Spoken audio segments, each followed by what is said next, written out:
Last night I thought I had to worry about the surveillance cameras. It was these other little drink things that you really have to worry about.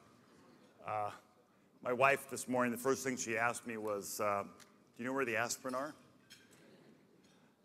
I'm sure everybody had a great time last night. And this is probably a real perfect time to say to AE Ventures, did they not do a great job of putting this show on?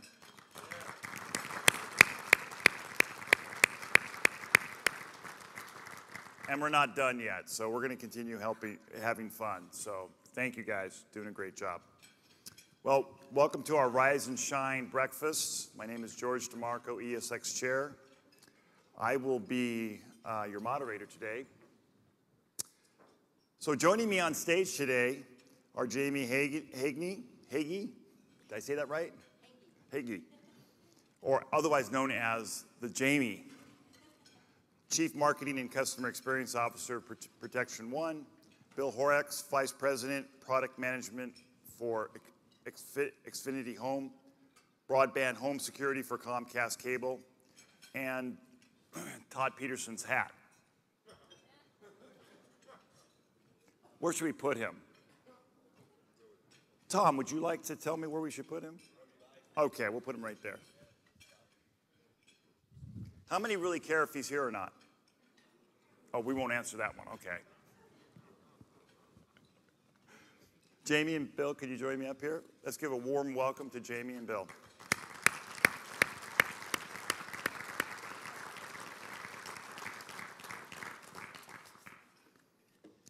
I was going to ask Todd a question this morning about keeping commitments. Can I say that? But we found out that he's on a houseboat somewhere. Oh, look what happened. Oh, well.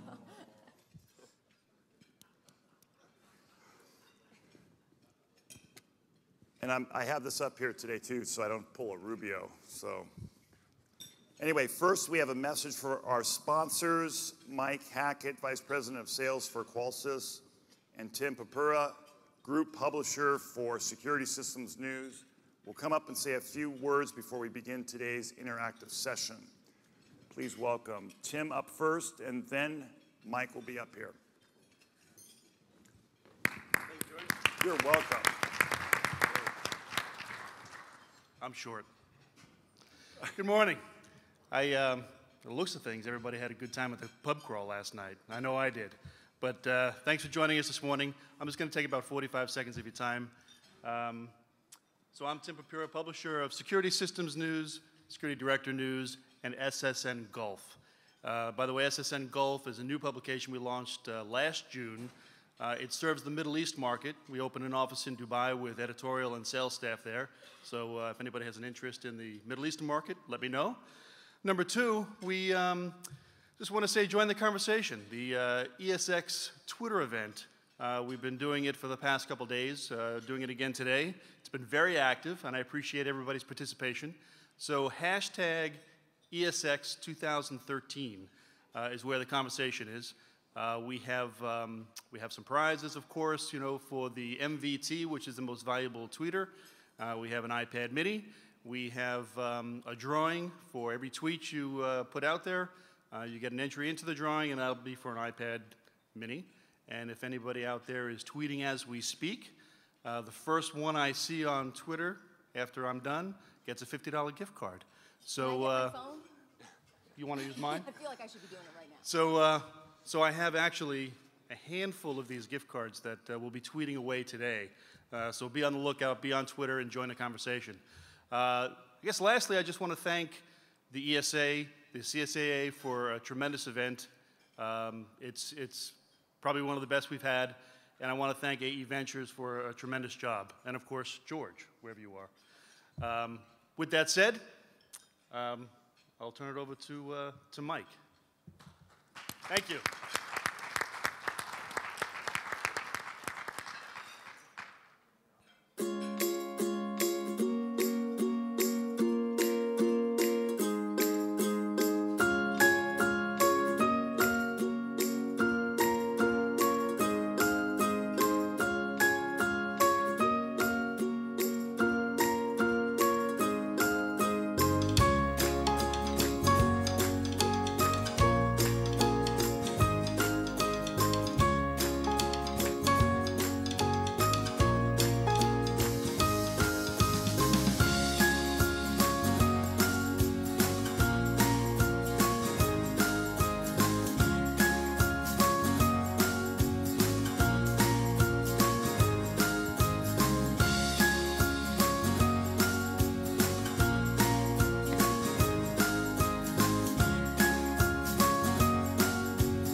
Thank you. Again, my name is Mike Hackett with Qualsys. We're super excited to be in the industry here and in effect launched our company this year in the spring and still continuing to roll out our product and start shipping this summer. Just wanted to take a minute to introduce you to the company. We're showing here in the meeting rooms around the corner, and real excited as kind of the outsiders to bring a little bit of a new point of view to the industry. We're founded 3 years ago in Silicon Valley in Cupertino, California, and we really bring what we think is an opportunity to match some of the software and the new services that we're seeing. We really believe in the web services and interactive services coming to the space, but feel like the opportunity is really to match that with the hardware. So we're hardware manufacturers, and we believe that that mental model that every user has today in their hands, that smartphone, can be matched with the hardware on their walls. So we bring, our approach has been to really bring a best-in-class partnership solution to the space. We've partnered with Android, that's our operating system. We've partnered with Foxconn Technology Group. They build every iPad and iPhone in the world. We partnered with Verizon to ensure that connectivity, and we partnered with Alarm.com to bring a really strong, robust set of web services. So that's really been, how we think about bringing a new hardware solution to the space. And really, from our standpoint, we looked at this as kind of those Silicon Valley outsiders and said, how can we partner with folks in this space, make it better, make it more interactive, make it better looking, make it more intuitive. In every conversation we have with dealers or partners, we want to know more about your business. How can we help? How can we bring technology to the space to help your business?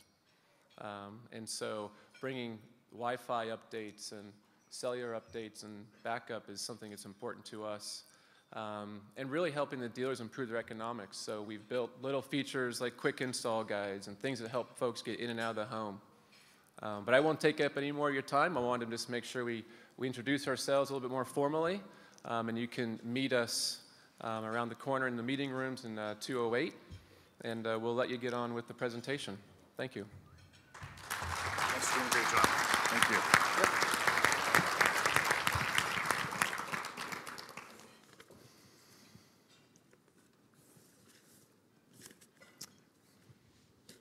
So our goal here today, as always, continues to focus on gaining business intelligence for electronic security professionals. So after our speakers go through a quick bio and kind of their brand platform, we're going to conduct a Q&A session. And that means that we really like to have audience participation. So John Galante is going to have a mic that's going to go around. I do have some questions up here, but I really encourage you to ask some questions, especially to the third chair over there, if you'd like to. I'll probably answer the question, and Tom, you might not like the answer. Our topic for today is industry giants in the new Secure Plus era. Connect, protect, and control. I would like to open my comments with a quote from Albert Einstein. Imagination is more important than knowledge. Knowledge is limited. Imagination encircles the world. Pretty hard to disagree with a guy who has such a vivid imagination and grasp on knowledge. But more importantly, he possesses the wisdom to understand the difference between the two. A few generations ago, the world was greatly impacted by the steam engine and assembly lines, which changed lives immensely for travel and manufacturing. So what happened to innovation?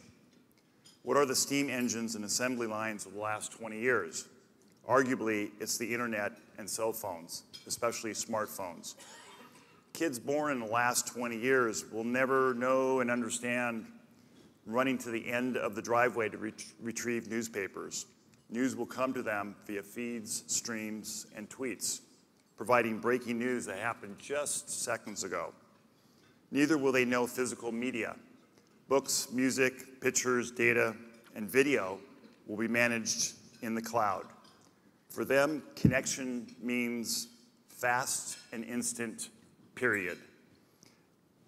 Every important or non-important day of their lives will be recorded, photographed, or documented on social media sites, connecting them with people from around the world seamlessly. Just as steam engines and assembly lines fundamentally changed the landscape in their day, the internet and cell phones have changed the way we obtain information and communicate with each other. So is the electronic security industry ready for the coming changes being shaped now by technology and the expectations and the behaviors of the consumer? With only about 20% market penetration in homes, in the coming years, the industry will experience huge changes in the way it does business, affecting go-to-market strategies in every company. Just think, with the next generation of thinkers, artists, and innovators, I wonder what they'll be saying to their grandkids back in my day. So let's kick our imaginations in gear and meet our panelists. And let's start with Jamie to give us her bio and a little brand platform. Welcome, Jamie. Great, thank you. Thanks, everyone. First, George, I appreciate the invitation. It's an honor to be here. Certainly amongst all of the dealers that are out there, the opportunity to represent in the industry. I've been in the industry about 20 years. I know I don't look it, but I started way back in National Guardian, so if many of you know that name out there.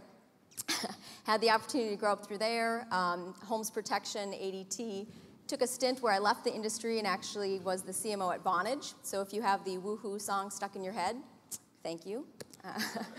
And then had the opportunity to come back into the industry 3 years ago when Tim Wall took Protection One private and acquired the company with GTCR.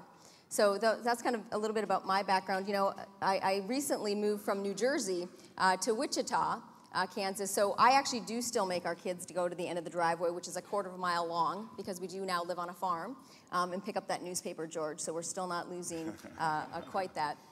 A little bit about Protection One. If you were like me, you know, maybe 3-4 years ago, you were probably like, Protection who? I didn't think that in my course of the time in my industry, I never gave Protection One a second thought. I didn't really know who they were. And in the past 3 years, I think we've had the opportunity to really transform the company and hopefully make some impact on the industry as well. Taking it from a declining company for 7 years really into a growth company over the past 3 years. Growing out not just the residential market, going up market in the commercial space, but also building out a robust national account program. So it's exciting to be in the industry. You know, it may be slow to change. I'm excited to see, you know, Mike out in there in Silicon Valley, kind of an outsider's perspective, bringing some of that Apple-esque feel and speed. The question I think for all of us will be, are we ready for that kind of pace of change? Because as much as we want to think that we're in the consumer electronics business, we do not move at that pace. So I think that will be a challenge for us as an industry to adapt and change. Thank you. Bill.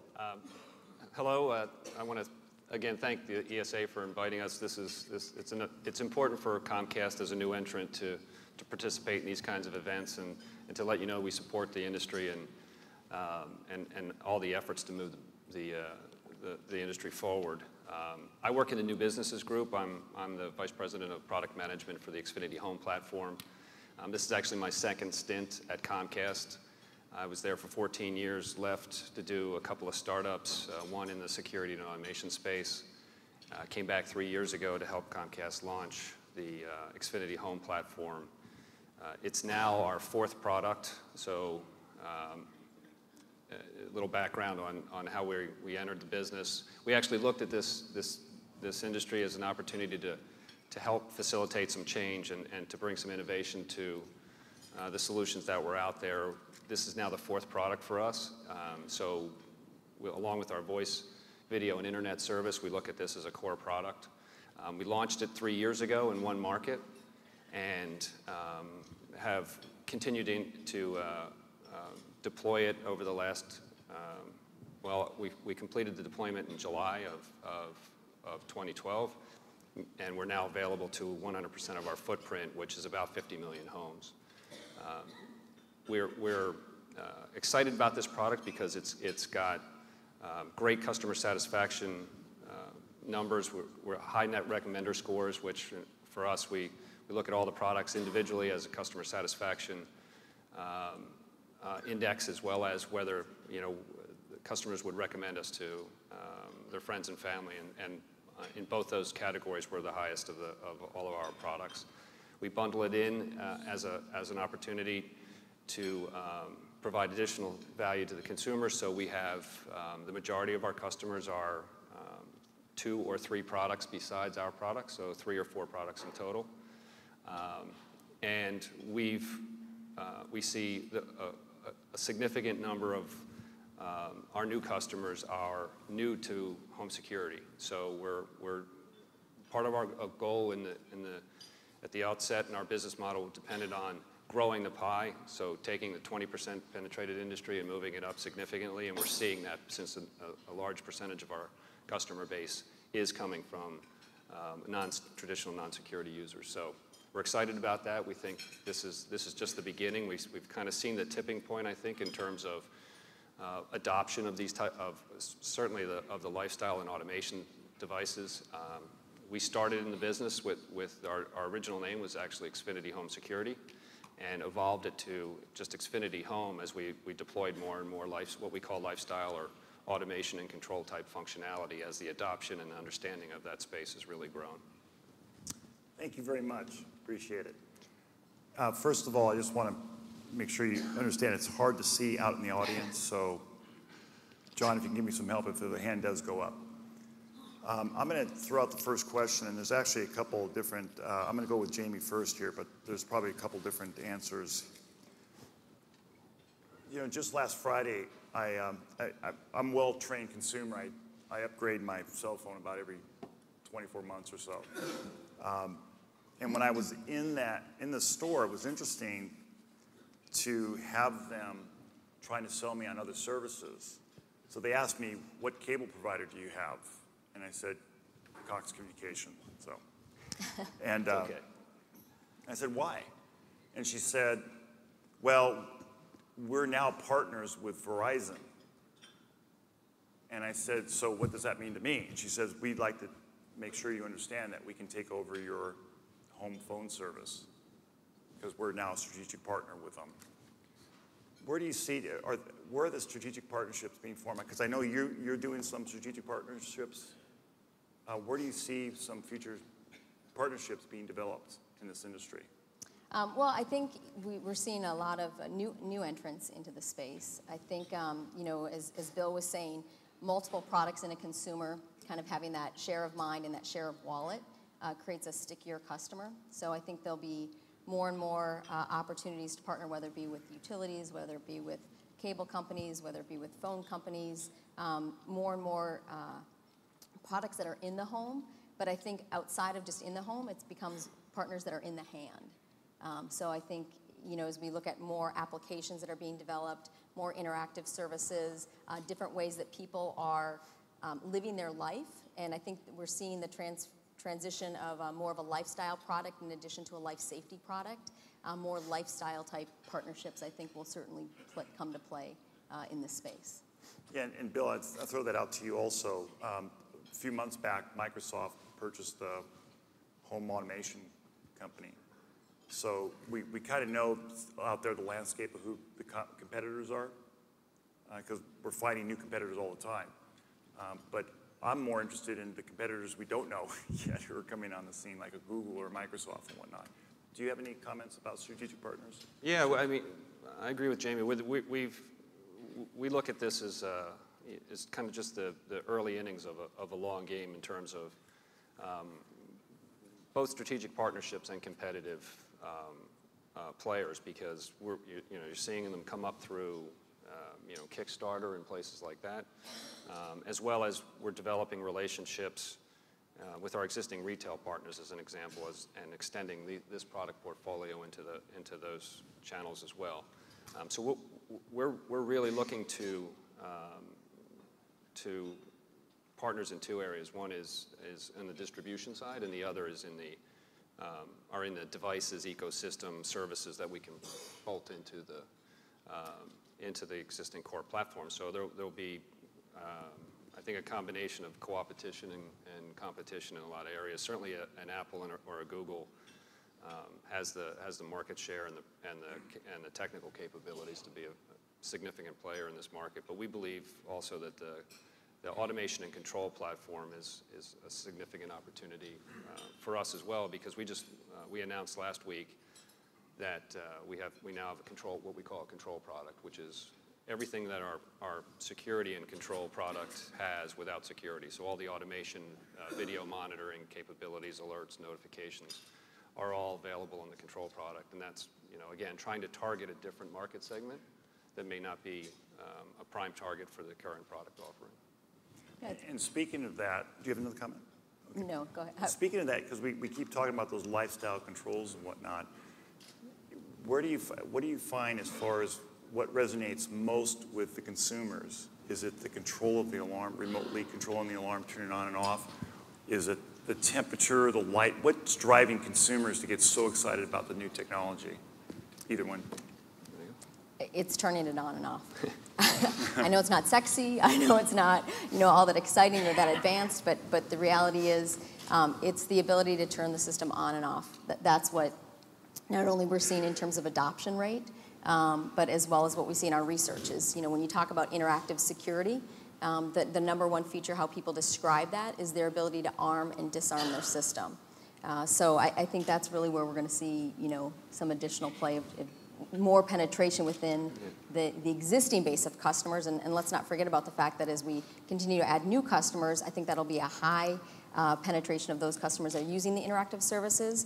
But don't forget about your entire base of customers that are out there that aren't using an interactive service. And so driving adoption, backwards will really be key to that. Bill? Yeah, I think to extend Jamie's point, what we see is that just the connectedness to your home and the ability to control those things are what people like. So we see on average, as an example, thermostat control, remote thermostat control through your mobile device. It's several times a day, which to me seems a little excessive, but I think people get emotionally attached to the thermostat once they know they can control it from anywhere. And rather than create a schedule, interesting to see what personality type, like type A personalities that are doing that. And camera access is very high. So remote arm and disarm is also at the top of the list. And so I think people just enjoy having that connectedness to their home and their ability to control and connect with those devices to see what is happening in their home, not necessarily just protect the contents while they're away. Well, so what about video? I know you talked about controlling lights and maybe the shades and things like that, but what about video in homes? What's the adoption rate? What are people using it for?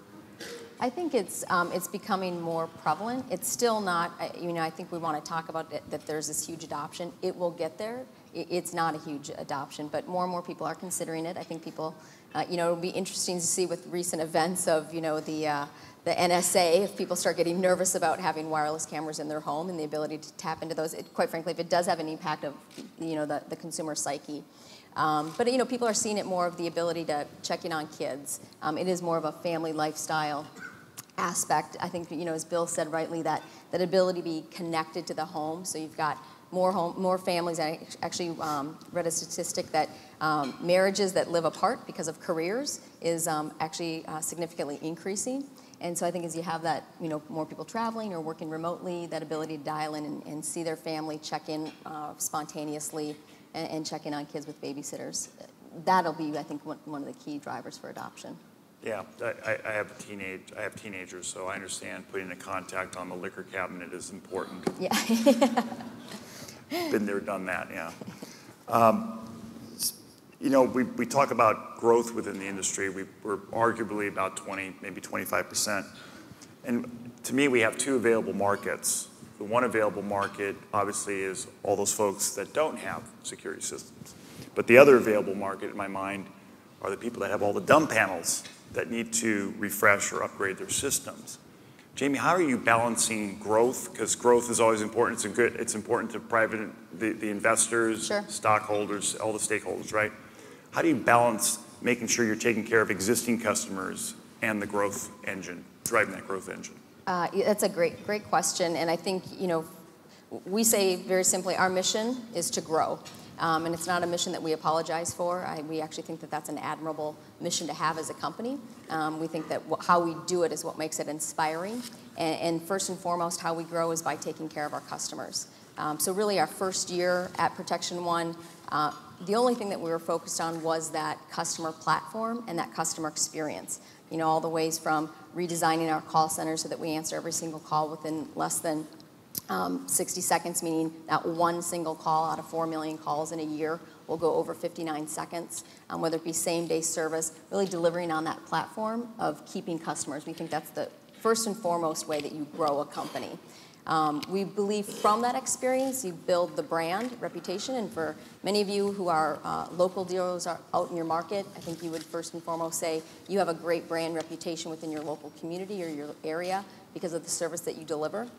We still are a word-of-mouth industry, so you know, building that reputation is key to future growth as well. Keeping customers, in addition to delivering good service, I think we'll be also going back and migrating those dumb panels in some sort of, you know, takeover module where we can very easily and simply introduce interactive services. And again, I go back to, you know, the first and foremost feature that people are looking for is that ability to arm and disarm their system remotely. So being able to offer your existing base a very inexpensive way, and I think that's, as an industry, we have to look at how we manage retrofitting or doing upgrades to our base, because I think, actually Mike, beforehand we were talking a little bit about how when you came into the industry, it was kind of shocking that, hey, we never want to call the customer because, my gosh, they might realize that they're paying for the service, right, and cancel.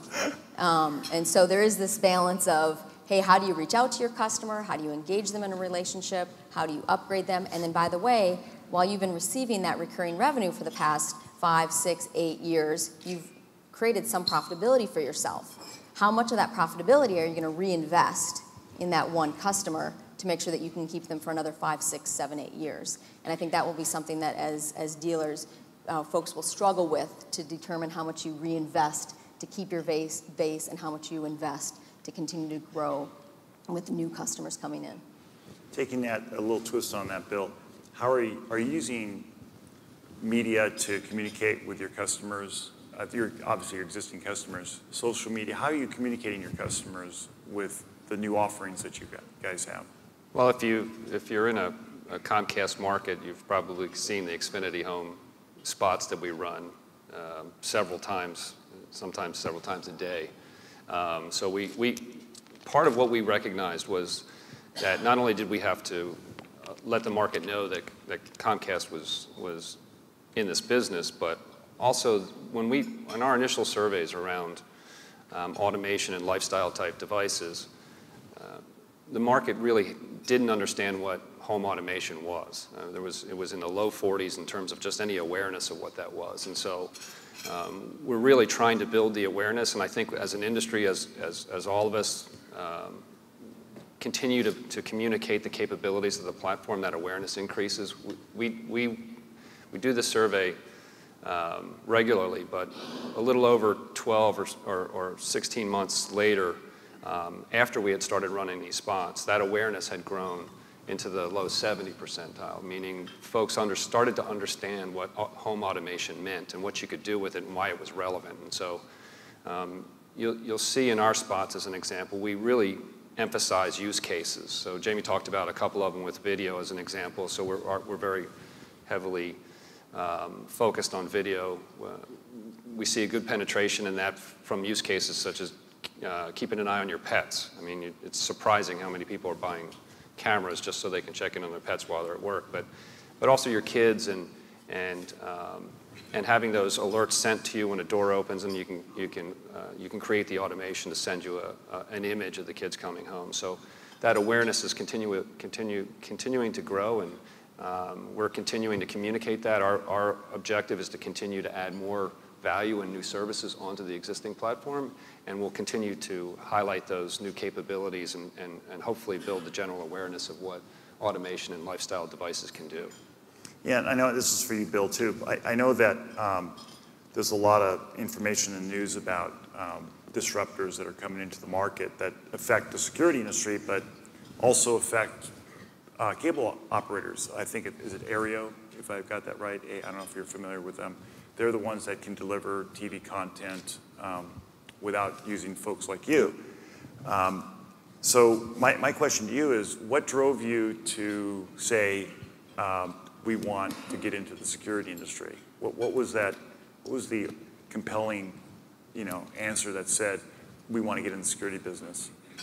Well, we looked at it and said, this is an area where there's good synergies with our other products and services. So, as an example, we have an app on our touchscreen, which is the controller, similar to the other hardware solutions you've seen, that allows you to get your voicemails. If you have Xfinity Voice from us, it allows you to get your voicemails. We're doing some TV integration as an example, where we think we can add value, and we saw the industry as a 20% penetrated industry that could easily go to 30 or 40% just by adding lifestyle and automation type devices. And so we saw as an opportunity to expand the market and synergize with the existing services we have, create a managed service that we could continue to add value on over time. Great. And don't think that Comcast didn't also see this as recurring revenue, high profitability, and long tenure of customers. And so I think it's just important to recognize that the reason why other people are starting to get into the market and see it as an interesting space to be in is because there's been more introduction into lifestyle. So it becomes more of a consumer type product as opposed to a niche insurance type product.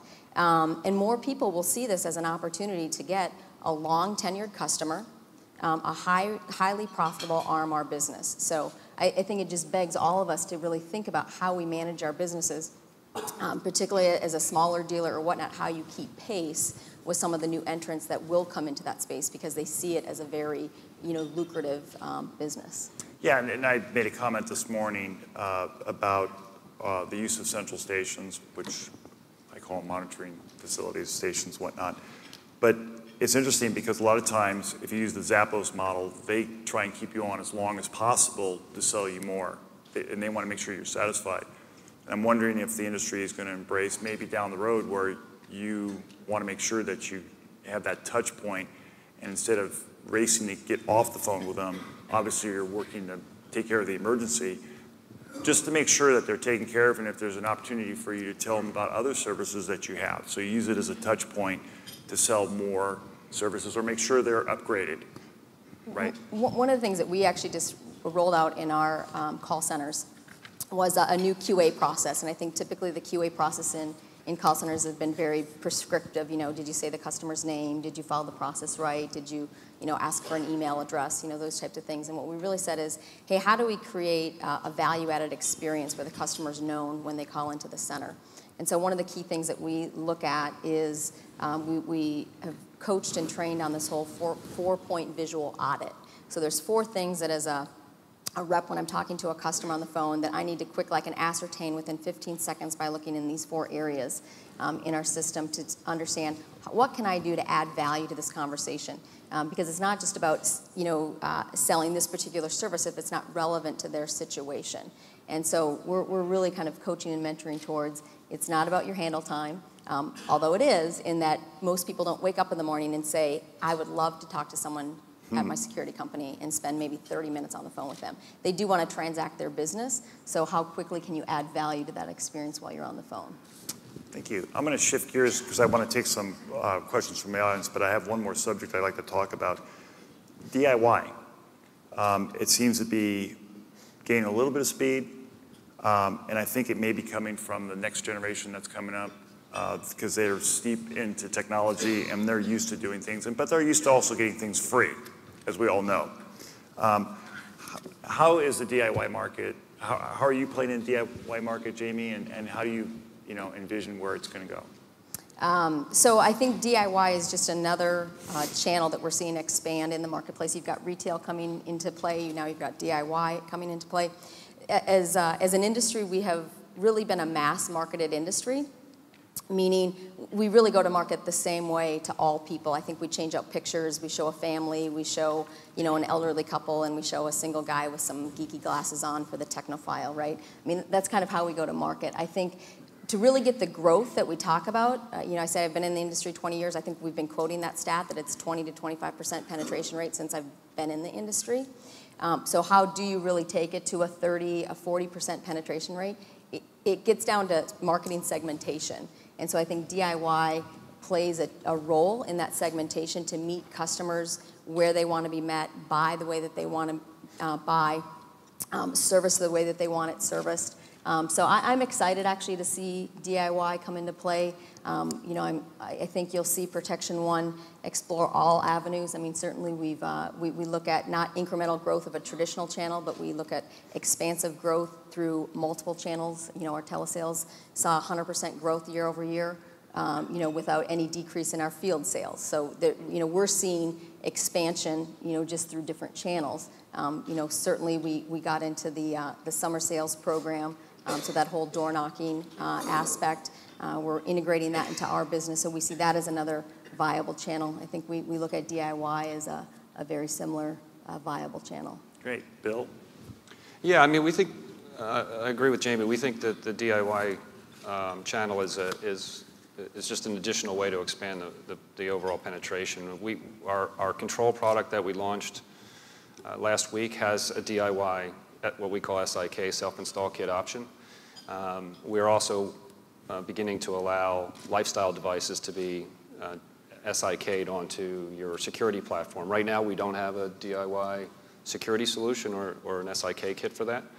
But we think there's a strategic advantage for us in that we can offer both the professionally installed, either on our control platform or our secure platform, or a DIY option for the lifestyle type devices. Great. Thank you. So let's go to the audience and let's raise a few hands and ask some questions here. John, I'm sure you have a question. I'll kick it off. Thank you. Jamie, Bill has a bundled offer, including voice, data, and video services. How big of an advantage is that for him if you don't have that bundle to also offer in the residential market? And in the light commercial market, should security integrators be looking at offering some of those network services to have more parity with the Comcasts of the world? So great question. I can tell you at Vonage, having that bundled service was like a killer.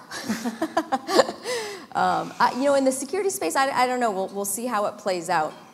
I still think that security, at the end of the day, it is a life safety business. So as much as we introduce the lifestyle aspect of it, it is a life safety business. And so whether consumers want to share a wallet with their telephone company, with their cable company as part of their life safety, and no offense to my comrade up here, in the cable industry, there is that question of, hey, in the middle of the night, when that alarm's going off and there's that fear and panic, who is it that you want to call? Is it the company that is purely focused on security and is picking up the phone, the second that phone is going off? Or is it, a different experience, whether it's, reputation perceived or whatnot that people have in their mind? So I'm not sure that not having a bundled offering, John, really puts the security space at a disadvantage. From a commercial standpoint, certainly managed services, integrated services. I mean, we've made several strategic acquisitions this past year with Sunterra, Integration Logistics, really going after that managed integrated space. So really being able to bundle telephony, all of your services, your access control, and your traditional security stuff all together. So without a doubt, I think that will continue to play a space for the commercial segment. Great. Bill? Counterpoint. Yeah, our customers tell us that they want everything to be easy to use and they want it all to work together. And so from a bundling perspective, there's an opportunity for us to create that ease of use, that integrated experience that we think is important, and that our customers now, the majority of them are already bundled, if you will, or already have multiple services from us. So they're probably already predisposed to adding an additional service. But the majority of those customers tell us that they want it all to work together. And so We're working very hard to do that, to make that experience as seamless across all of the products and services as possible. Everything from common look and feel to just ease of integration of a new device into the platform. And so for us, we think that that's an area that we need to continue to be innovative and to add value. Great. Go ahead. Talking about the DIY segment, obviously a great market opportunity. When you have a lot of companies whose identity is really wrapped around the quality of installation and service that you provide, any ideas on how to resolve some of the conflict that inherently comes up through going through a DIY model and the customer service issues that come after that may cause some conflict with your employees and what they believe their company stands for? Yeah. I'll speak for Protection One in that, obviously we've been looking at the market. We've laid out some things that we'll trial. We take a significant amount of pride of our installation, our quality, that aspect. Again, what I go back to is a segmentation. And so understanding that your consumer who wants a professional installation doesn't value a DIY installation. Your consumer who believes that they can do it themselves and know how to do it, they are going to value a DIY installation and are going to believe that they provide a better installation than someone else coming into their home doing the installation. So, as much as we want to pride ourselves on our quality of the installation, it isn't rocket science on how to put these things in. They are fairly easy to do. I think technology has advanced so far in the industry in terms of the ease of installation that it does make it a viable source. But again, it is the segmentation of a consumer, and I think that's where the conflict gets in. It's a self-selecting consumer that's going to go for a DIY product. Yes.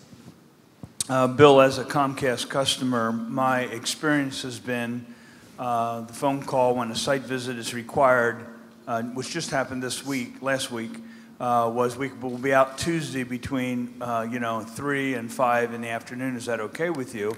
And I said, that's fine. And then I get back and I think about, well, what if that's a bad smoke detector or a bad door contact? My customer is not going to wait 2 to 3 days for service. What is Comcast doing about stepping it up when it comes to a security service call that requires a site visit? Yeah, so that's a good question. We have, while we use the majority of our resources, our existing infrastructure within Comcast, we do have ways to prioritize and send a higher level tech to an appointment. So right now we're prioritizing those types. One of the advantages of a always connected broadband-based system is that we can confirm whether or not there's a device that's not communicating or is in some way in need of immediate maintenance. And so therefore, as part of that initial call, we should be able to diagnose the problem and determine whether that's a truck roll that needs to be done right away, or since it's a life safety device versus, hey, this is something we can resolve in a couple of days in terms of maybe it's a performance issue or some other thing related to video cameras. So our goal is we'll get better at that, but our goal is that we recognize that, we use the tools and advantages of the service platform in order to be able to identify those and to respond appropriately. Yes. Les. Actually, this is for Todd Pedersen. Okay, good. Good. You win the football. How do you see the inclusion of solar energy in the sale of security products? Is this something that either one of you have considered, or how do you see it? Could you shed some light on it? I would say, certainly Vivint, put that into the space for sure with what they've been doing there, and certainly their acquisition, their recent acquisition. What we've kind of looked at is to say, hey, anything that's relying on government subsidy for the business model to work is not a business that we as a company Protection One want to get involved in. We just think that there's a lot of risk in having government subsidies be a critical component to that business model. Yeah, and for us, we see other opportunities in the energy space that are just easier for us to execute and add more value to our customers. And so we also announced last week our EcoSaver solution as an example, which is a cloud-based, essentially smart thermostat solution that learns home's heating and cooling patterns and customizes energy efficiency for that home. Think demand response and other things down the road that are associated with energy, where we do believe energy is a huge opportunity, are more consistent with our core capabilities than solar solutions. Right. Yes. Another question for Bill. I'm also a Comcast customer on 3 of the services, probably not the security system yet, but the interface. The interface with your company for service is really difficult. You do a really good job of bundling on the bill. It shows up as one number and you can pay it in one place. But I kind of save my service calls to you because it's so painful to interact with the company to do it. It takes a half an hour on the phone to explain what's going on. So a few weeks ago I had a phone problem, a cable problem, and a billing problem that I wanted to deal with. And I found that a half an hour on the phone got you through one of them, and then when you wanted to move on to the next issue, they told you had to call back another phone number and deal with it. So you're unbundled in your service delivery, at least in the interface with the customer, in the capabilities of calling and resolving issues. It's not really the triple play anymore. And I'm wondering if you're doing something to try to make it one call, resolve all the problems that you've got. Well, again, it's kind of the nature of the business of having, several diverse product sets that we have to support, and we have to do a better job of making that as seamless as possible, especially with the addition of a 4th product. But our goal is that our, if you will, center of excellence for support on the security side is it's one group of folks. They're internal Comcast employees. Their job is to basically take care of the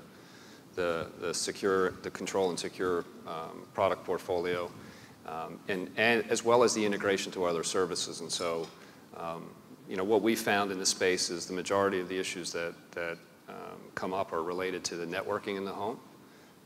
A lot of that has to do with the devices that the consumer has put in their home, and therefore we have to troubleshoot those as well. But what we've done is created a center of excellence from a support standpoint to allow those calls to be escalated to one center to resolve all of those questions. And so they're part of the broader, as an example, internet and video service centers, but they're dedicated to this product portfolio. And so the idea is we have to get better at that for support of all the other services, especially as we integrate into this product portfolio, but our goal is to build world-class support on the Xfinity Home product platform. Bill, I have an impolite question. I think everybody's thinking about this, but how many? I mean, is it tens of thousands, hundreds of thousands? Can you give us a range? That they're losing a month or gaining? No, I can't. We have not released any of that information yet. It's going very well. We're pleased with where we're at, and continue to invest and move the business forward. So we'll just assume it's more than one. It is more than one. Gotcha. Any other questions? Okay. My final comment and thought is, obviously, it's a very dynamic time, but it's a great time for no matter who you are, whether you are Comcast or a very small alarm company, is to look at your customer experience and understand how you're delivering your services, and also to look at your, as Roy Spence said, your purpose, and understand how to engage your employees to deliver that customer experience. Because he said, what did he say? He says, take your competition seriously. So I really want to give a round of applause to Jamie and Bill for doing a great job today. And thank you all. And thank you all for coming today. And don't forget about ESA's luncheon. And I hope you enjoy your time here. And go ahead and learn and share thoughts. See you.